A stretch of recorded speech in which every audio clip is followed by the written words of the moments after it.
Welcome back to another episode of Guitar Talk with Todd here at Todd Beebe Music. Thank you all for checking in and joining me. You know I appreciate it. Please hit that subscribe button in the lower right hand corner and help me out. You know I appreciate that. And everyone that's on board with me, thank you all so much. Find me on Facebook at Todd Beebe Music.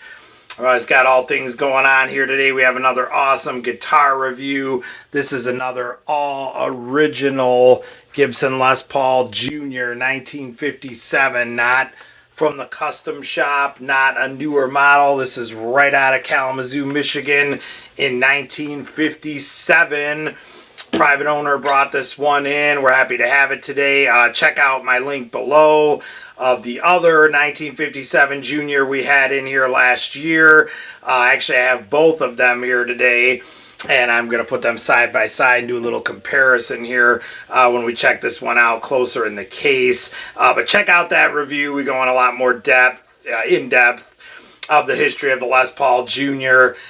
These are very cool guitars, originally put out in 1954 by Gibson, kind of aimed as a student model introductory type of a thing. No maple top, solid slab of mahogany, you know, stop bar tailpiece, one dog ear P90 pickup, and tune it up. Those of you who are familiar with this show know those are my all-time favorite, even for a full-on Les Paul, you know, more of a standard type of a model with the binding and stuff. 54, still my all-time favorite. You know, you got the two pickups there, P90s, usually the soap bar with the stop bar, no tune-o-matic. I just love it. But the Les Paul Junior takes that even a step further. No maple top, very stripped down. These originally came in the alligator, you know, chipboard cases because they were student model guitars, but then they got in the hands of, you know, lesliewest and players like that who totally took them into the stratosphere. And now here in 2023, when this is being recorded, these are, you know, highly collectible on the market, of course.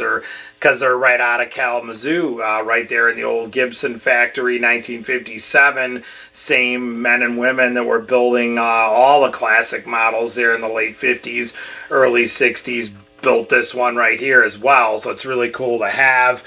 A lot of cool stuff on here. Silk screen Gibson logo, Les Paul Junior logo on there, just like we had on the other one. All original tuners on here, but the caps have been replaced. We're going to talk about that more when we look at it close up in the case. Everything else pretty much original on here. Truss rod cover, rosewood fingerboard with the dot inlays like you would have on a Les Paul Junior. Like I said, all mahogany body, original stop bar tailpiece with that awesome all original P90 dog ear pickup there. Two controls here, one volume, one tone. That's all you get on a Junior. Very stripped down, very cool. These are just great guitars. Like I said, they've become way more collectible in recent years. And even your clean stuff sounds great, nice and full.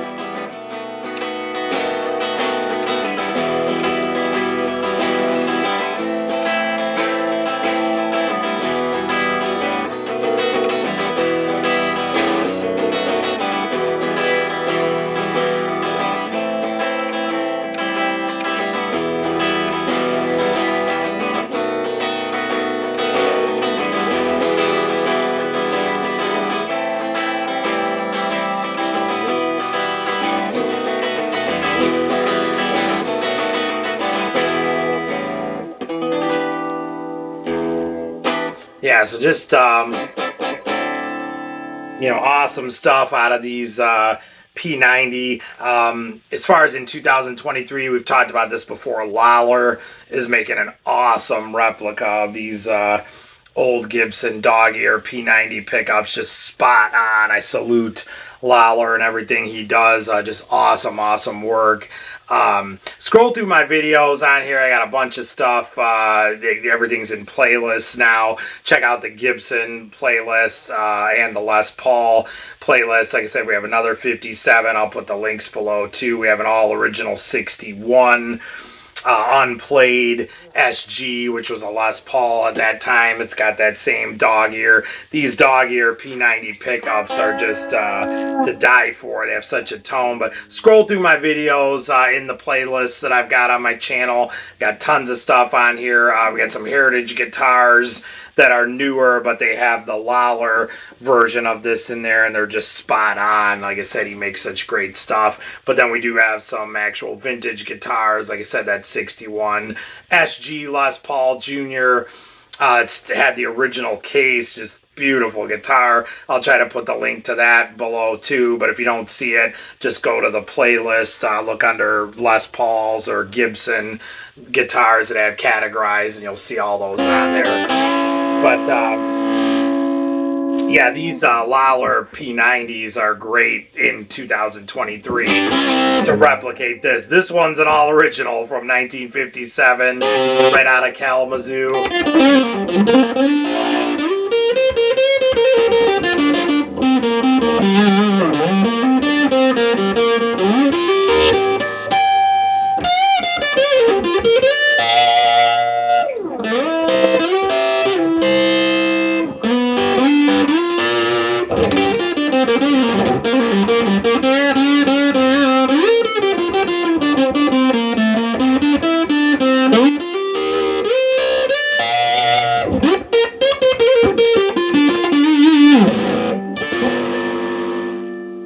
Yeah, just great stuff. Like I said, let's check this out in the case. Get some close-ups on this beautiful Les Paul Junior right out of Kalamazoo in 1957. And we're going to also let her hang out with her sister and hear the other one that we did a review on last year, which we have them both here today. So we'll take a look at them side by side. Let's check them out. Okay, so here is the case for the original Gibson Les Paul Junior 1957. Obviously, it doesn't take a massive expert to tell you to know this is not the original case.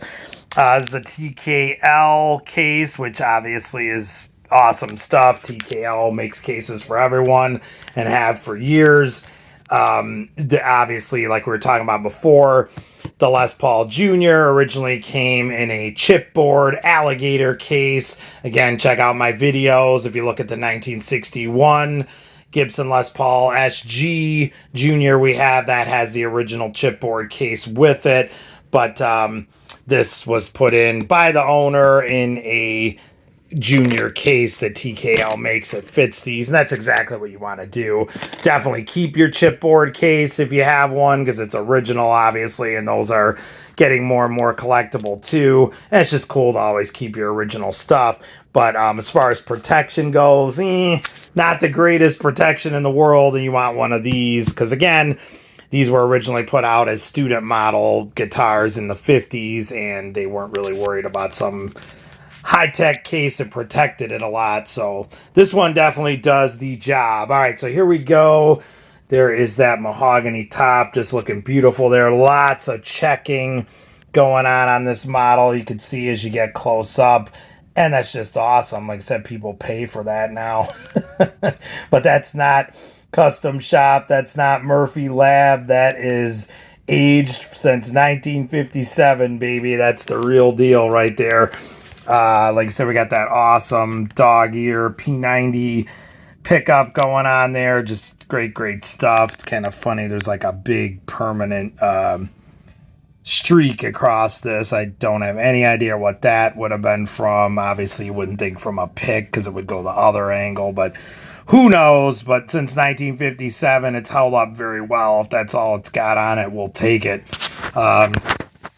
Stop bar, you know, definitely been around the block a few times, but that's cool. You know, it's old, it's aged, it's got patina on it, and that's exactly what you would expect from something that's as old as this, being it's an original 57. One tone, one volume there with the top hat knobs, and you got the pointers there, the bleeders, as I like to call them. There's always been a debate about that. The other 57, which we're going to put side by side with this in a minute, has the speed knobs on it, and people have always said, oh no, these are original. No, the speed knobs are original. No, I've seen plenty of both on juniors, and they all claim to be original. So I'm kind of under the impression at this point that, Gibson used both during that time. To be honest with you, I've seen more of these, the top hat, than I have the speed knobs, but I've seen plenty of juniors that definitely appear to be all original, and everyone claims they are. Nothing was ever altered. Original owners had them and whatnot, and they have the speed knobs on them. So I'm under the impression to believe that Gibson used both during the 50s on these juniors, because I've seen both top hat and speed knobs on there. All right, looking at the neck here, awesome condition, rosewood fingerboard. All original frets on this thing, fantastic. Hasn't really had a lot of wear and tear on it at all. Looking great. These frets have held up well over the years. From what I understand, not really played hard by anyone in a manner. It was maybe just, banging out chords or something here and there, but nothing that really tore up the frets at all, and obviously it shows. Great shot of the headstock there, original truss rod cover. Like I said, Les Paul Junior silkscreen logo. You'll always see that on the Junior. Even the ones they make now in 2023 have that. And then obviously the Gibson silkscreen logo. All original tuning pegs here. Let's flip this over and look at the back, and we're going to take a closer look at those. Okay, so here is the back of our headstock. Those 3 in a row, 3 on a side, Kluson tuners. Obviously, that's all original. On the other 57, we're going to get out here in a minute. It had been replaced there with Schaller, which was very common, especially during the 70s. A lot of people would get these and replace those with Schallers, and that's fine. Works fine, holds up well. What the original owner did on this was they took the white caps, which are, the plastic deteriorates on those. There's really no way around it. That's just part of the game with these guitars. Sooner or later, the plastic's going to deteriorate on there, and you either replace all of the tuners like the other guitar did, and they put Schallers on, or you can just replace the actual white plastic part, and that's what happened here. They took those tuners off, the 3 on each side, brought them in to a luthier who does real good work with replacing those white caps there on the end, and they actually just put new caps on the original tuners and then threw the original tuners back on. A lot of people like to do that because it keeps it way more authentic looking, because that is what these originally came with versus the Schaller. But hey, either one is good, but they did an awesome job with those, and those will hold up for a long, long time to come now, so that's great to see. Back of the neck there, which obviously has had some wear and tear, as you would expect from being a 1957. Got some dings and stuff, but I mean, imagine that. Back of the mahogany body here, the inside of that, we've got the one capacitor. I'm gonna see if I can throw a picture up of that while I'm on the side here, so you guys can see what that looks like. The classic, what you always have inside of the 57s there. And just a great shot of the back there. Like I said, in great shape for being a 1957. Owner had replaced this with Schaller strap locks, and those are obviously not original, but like we always say on this show, we are powered by Strap Tight, which will go right over that lock. Stop dropping your guitar, stop altering your guitars, throw on a Strap Tight, and you are done. So check them out at straptight.com. All right, let's flip her over here, get a look at the side like we always do. Okay, original output jack there with the output jack plate. You can kind of see the edge of that one is cracked off there in the upper left hand corner. Very common thing, especially being as old as this is, and it's fine. You know, it's still staying on. You got the other 3 screws. If you wanted to replace that, you could, but is that really that big of a deal?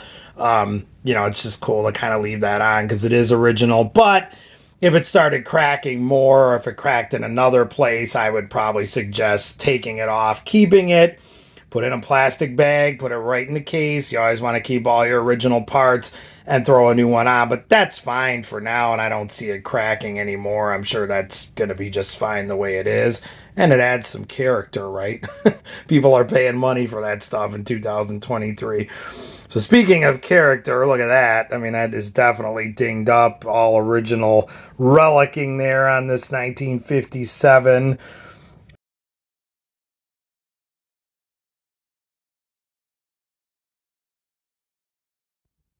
Okay, you didn't think I was going to forget about this part, did you? So here are the 2 sisters side by side. We're going to get them out of the case here for a shot too, get some more close-ups. Here's the one on the left that we are currently talking about, and here is the one on the right that we've done a review on before. So scroll down and check the review on that one out. I'll put the link below. Both 57s, both very close in serial numbers too. So these are literally sisters made by the same people off the same line right there in Kalamazoo. Let's get some other shots from the other side of this in the cases. Okay, very cool to see those both in the case side by side like that from this end as well. Just awesome to put these next to each other. Like I said, let's get these out of the case and lay them side by side and really check these out. Here we go.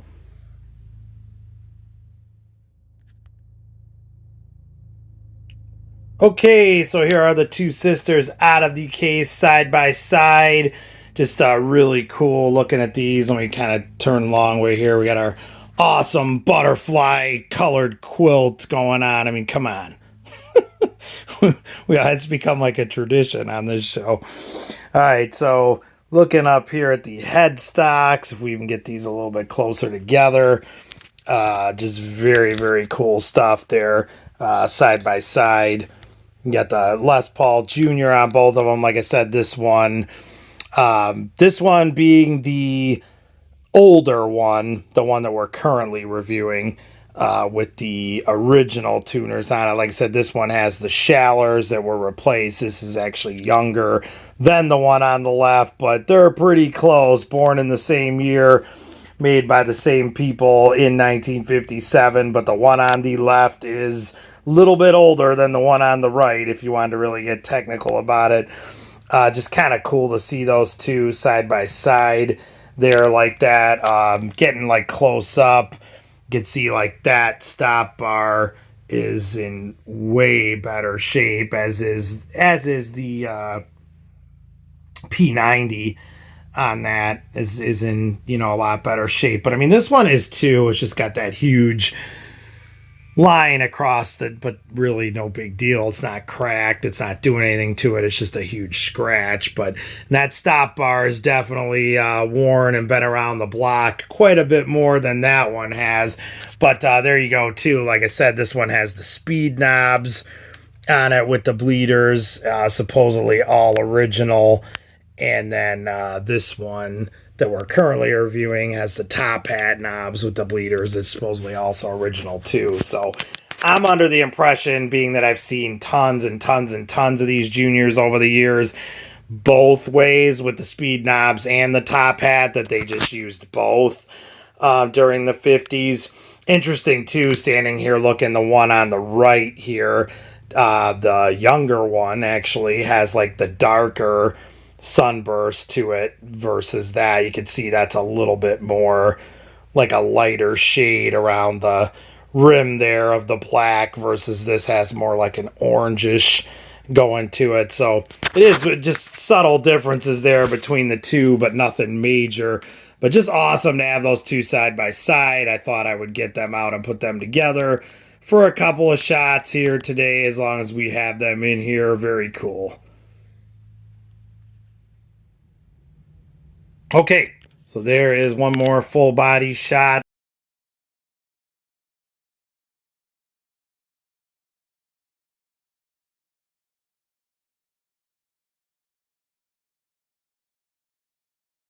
Let's take this baby for a test drive like we always do. Let her crank, do some mellower blues stuff, some slide, try to get all the tone combinations out of this awesome slab of mahogany and this dog ear P90 pickup here. Let's go.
Alright guys, so there she is, the all-original 1957 Gibson Les Paul Junior out of Kalamazoo, Michigan. Just a beautiful guitar. Like I said, these were originally put out in 1954 by Gibson, aimed at students, introductory level, and man, through the years they have just gotten a cult following, like I said, due to guys like lesliewest and players that just love them, and rightfully so. They're just a rock and roll tone machine, you know, so stripped down and just so there's something to be said, like I always say, about you know, a stop bar, string it up and you're done. No fancy stuff, no extra stuff, no fluff. Just get right to the point, and there's just something about that if you really want that tone. I've talked to a lot of players in the studio that will say that you know, they go into record and to lay down their solo, they'll end up using a junior because it just has that tone. It's just beautiful, beautiful guitars. So it's really cool how those have turned collectible over the years. I talk about that in the other video too. Definitely check out that link because I go more in depth about the juniors and stuff. Dickeybetts from the Allman Brothers Band. I was around Dickie several times through the years, and him and I talked guitars, of course, many times. Imagine that. The one thing I always remember Dickie telling me is when you go to get any guitar, vintage, new, whatever, electric, like I said, I talk about this in the other video, check it out unplugged. Just listen to how that wood resonates and how the strings ring out and stuff. Even if you're not chording anything, just listening to that. But I would say, you know, play some notes too. It's not gonna hurt. But his point was, like, he said point blank, don't even plug into the Marshall stack. Everybody wants to let everything rip and, you know, listen to the tone, and that's great too. But really, when all's said and done, if that guitar is, I mean, you can hear that crystal clear and I'm completely off, that wood just resonates awesome. I mean, they were using fantastic wood. It was definitely a golden era for Gibson, obviously, there from about 54, 55 till about 65, that 10-year gap there, and this was right in there in 1957, and that wood is just to die for, especially now, being as old as it is, from 57, it's completely dried out. The neck on this thing never moves. I've examined it several times. Like I said, private owner brought it in. I know this guitar very well. And like I said, just even single notes.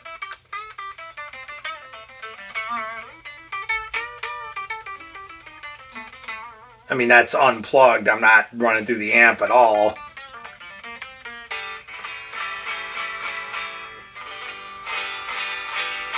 And it just rings out beautifully. So if it does that, you know it's going to be that much better when you crank it through an amp. So the words of Dickeybetts, I definitely live by those, and I tell everyone else to as well. So thank you, Dickie. All right, you guys, thank you so much for checking in today. Please comment below. Let me know what you think about the juniors. Do you have one? Have you played one? Do you want one? Do you love them? Do you hate them? How could you hate them?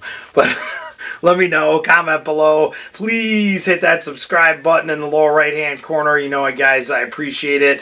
Looking forward to doing a Facebook Live here. We're closing in on 500 subscribers, and I want to hang out with all you and start doing more live sessions. So help me out. Get those numbers up. You know I appreciate each and every one of you that do, so thank you so much. Find me on Facebook at Todd Beebe Music, and we will see you all again. Thank you so much. Stay safe and love your dogs. Take care.